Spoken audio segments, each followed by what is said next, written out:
Assalamualaikum warahmatullahi wabarakatuh. Perkenalkan, nama saya Syarifah Qurrata Ayun dengan NIM 1119013 dari kelas 6A, Prodi Pendidikan Agama Islam di Universitas Pesantren Tinggi Darul Ulum. Di sini saya akan membuat video tutorial uji tanda. Pengertian uji tanda. Uji tanda atau SIG test merupakan uji statistik non-parametrik yang sederhana dan merupakan uji non-parametrik yang paling awal digunakan. Uji tanda digunakan untuk menguji hipotesis komparatif dua sampel berpasangan. Teknik ini dinamakan dengan uji tanda atau SIG test karena data yang akan dianalisis dinyatakan dalam bentuk tanda-tanda, yaitu tanda positif dan negatif. Makna tanda positif dan negatif di sini berarti dalam suatu penelitian tidak menyatakan betapa besar pengaruh secara kuantitatif, tetapi hanya pernyataan pengaruh positif dan negatif. Misalnya, dalam suatu penelitian tidak dinyatakan berapa besar perubahannya secara kuantitatif, tetapi dinyatakan dalam bentuk perubahan yang positif dan negatif. Contohnya, apakah terdapat perbedaan sikap terhadap seks bebas antara mahasiswa berhijab dengan yang tidak berhijab. Sikap di sini dimaknai sebagai sikap positif dan negatif. Fungsi uji tanda. Pertama, pengukuran kuantitatif tidak mungkin atau tidak dapat dilakukan. Kedua, unit observasi adalah data pasangan yang masih mungkin ditentukan tingkatannya berdasarkan hubungan antara kedua pasangan. Ketiga, dapat diterapkan pada kasus dua sampel berhubungan dengan asumsi bahwa terjadinya perbedaan karena adanya dua kondisi yang berbeda. Syarat-syarat uji tanda. Pertama, pasangan hasil pengamatan yang sedang dibandingkan bersifat independen. Yang kedua, masing-masing pengamatan dalam tiap pasangan terjadi karena pengaruh kondisi yang serupa. Yang ketiga, pasangan yang berlainan terjadi karena kondisi yang berbeda. Adapun contoh soalnya, seorang peneliti ingin mengetahui pengaruh pelatihan ESG dalam meningkatkan motivasi kerja karyawan. Untuk itu, dilakukan pengamatan pra-eksperimental pada karyawan PLN yang berjumlah 30 karyawan. Dalam penelitian ini, ingin diketahui apakah terdapat perbedaan motivasi kerja antara sebelum dan sesudah diberikan pelatihan ESG. Adapun tabelnya sebagai berikut. Pertama-tama, kita buka aplikasi SPSS-nya dulu. Lalu kita klik variabel view-nya. Setelah kita klik, lalu kita tuliskan pada label name sebelum, langsung kita type, akan muncul seperti ini. Lalu label name yang kedua, kita tulis sesudah, langsung kita type, akan muncul seperti itu ya. Lalu labelnya kita isi sebelum diberikan pelatihan ESG. Lalu label yang kedua kita isi sesudah diberikan pelatihan ESG. Sudah akan muncul seperti ini ya. Lalu desimalnya kita rubah menjadi angka 0. Kita rubah menjadi angka 0 ya, seperti ini.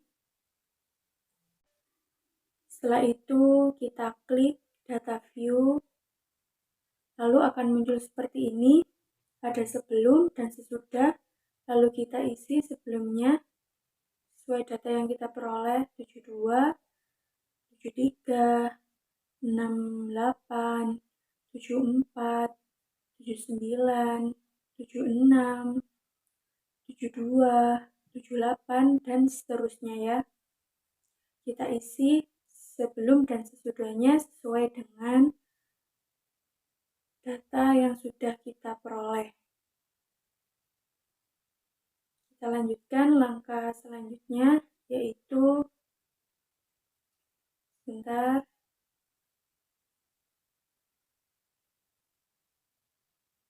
Kita klik Analyze, lalu kita cari Non-Parametric Test, lalu kita cari Legacy Dialog, lalu kita cari 2 Relate Samples, lalu kita klik.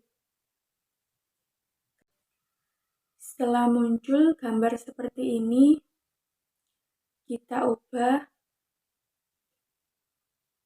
sebelum diberikan pelatihan ESG ke variabel pertama dengan menekan panah yang ada di sebelahnya. Kita tekan. Lalu sekarang ganti yang sesudah diberikan pelatihan ESG, kita pindahkan ke variabel kedua. Kita tekan panah.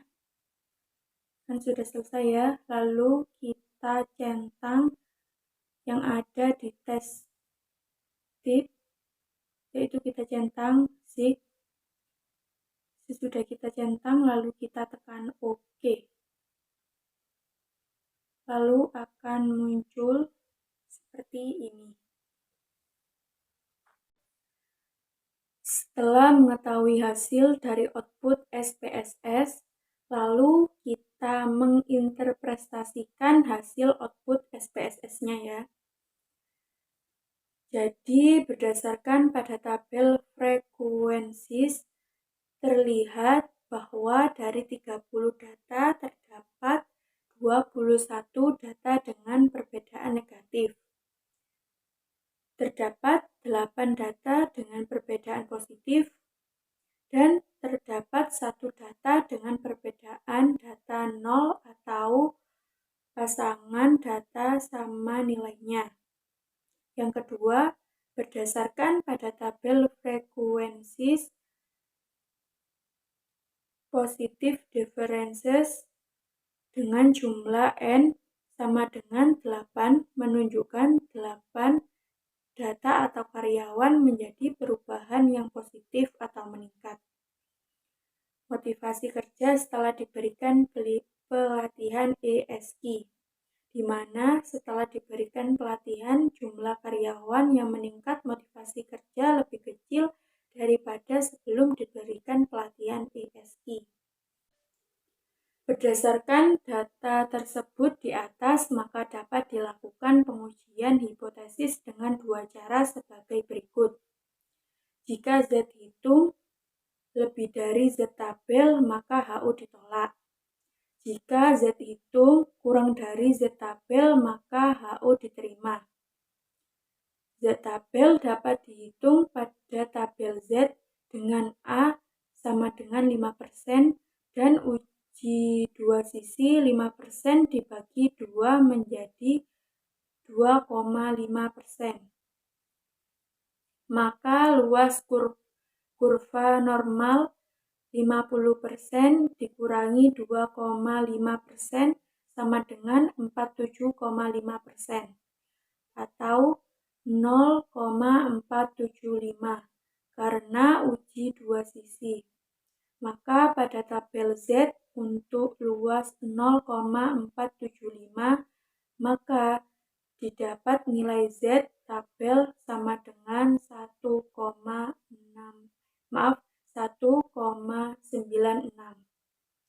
Berdasarkan hasil analisis uji tanda atau SIG test, diperoleh Z hitung sebesar min 2,228, berarti Z hitung lebih besar daripada Z tabel.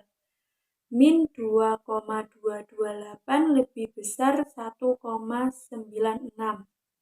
Maka HO ditolak dan HA diterima.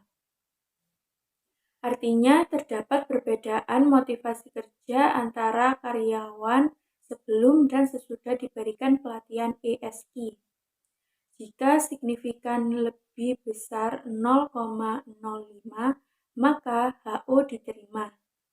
Jika signifikansi kurang dari 0,05, maka HO ditolak. Berdasarkan data pada kolom ASIP, SIG 2 Tailed sebesar 0,026 atau signifikansi lebih besar 0,05, 0,026 lebih besar 0,05, maka HO diterima dan HA ditolak.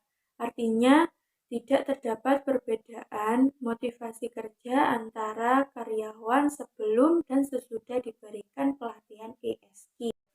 Jadi, dapat disimpulkan bahwa berdasarkan penelitian ini dapat disimpulkan bahwa tidak terdapat perbedaan motivasi kerja antara karyawan sebelum dan sesudah pelatihan ESG, di mana setelah diberikan pelatihan ESG tidak ada peningkatan motivasi kerja karyawan.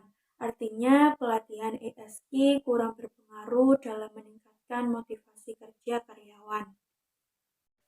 Demikian penjelasan dari saya, semoga apa yang kita pelajari bisa bermanfaat. Dan saya mohon maaf jika terdapat kekurangan dalam menyampaikan materi. Terima kasih. Wassalamualaikum warahmatullahi wabarakatuh.